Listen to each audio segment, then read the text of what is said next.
Alright, so here's a new feature I've never seen before for this 2022, what is it? Software 2022.45.12. So now when you have this limited regenerative braking, they have that little green icon there, and when you tap it, it shows that regenerative braking temporarily reduced. You can press here to learn more, and then they give you the option to apply braking when regen braking is limited. So basically, if you want the car to always behave like similar, whether it's using the regen braking or not, it will use the regular brakes. You have that option. So yeah, so now it's nice. They actually put a nice noticeable like icon there on your screen, so that way you can easily get to the setting to fix it, and you can also know what's going on if you don't really want to fix it and you want to keep using the regen braking. You just have to know to slow down a bit earlier for the regen braking to stop you fast enough.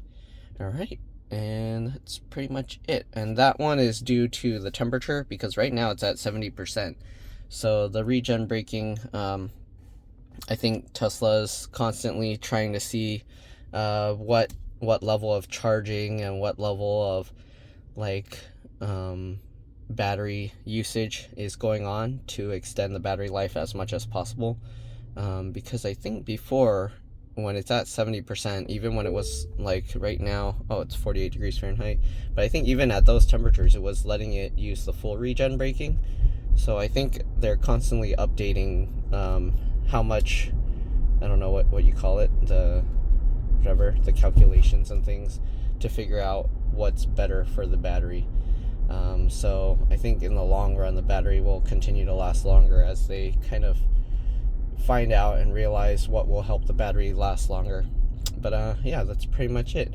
Hopefully you guys enjoyed this video. Thanks for watching, and I'll see you all in the next one. Oh yeah, and of course we have the full self-driving.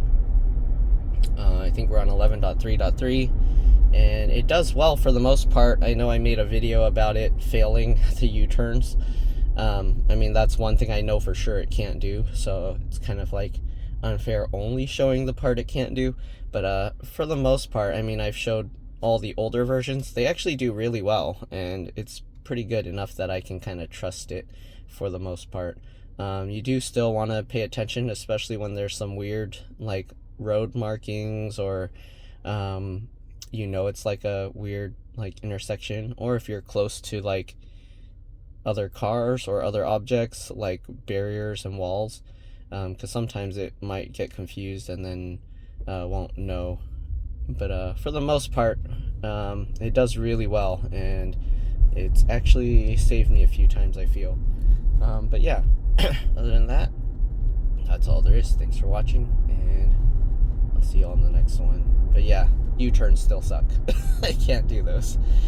It asks me to input like to help it, or it goes like it just stops in the middle of the U-turn, and sometimes it'll go into the other lane. But yeah, as long as you know and learn the limitations of the software, and slowly learn like what it learns, then yeah, it's actually really good. All right, that's it. Thanks for watching. Bye.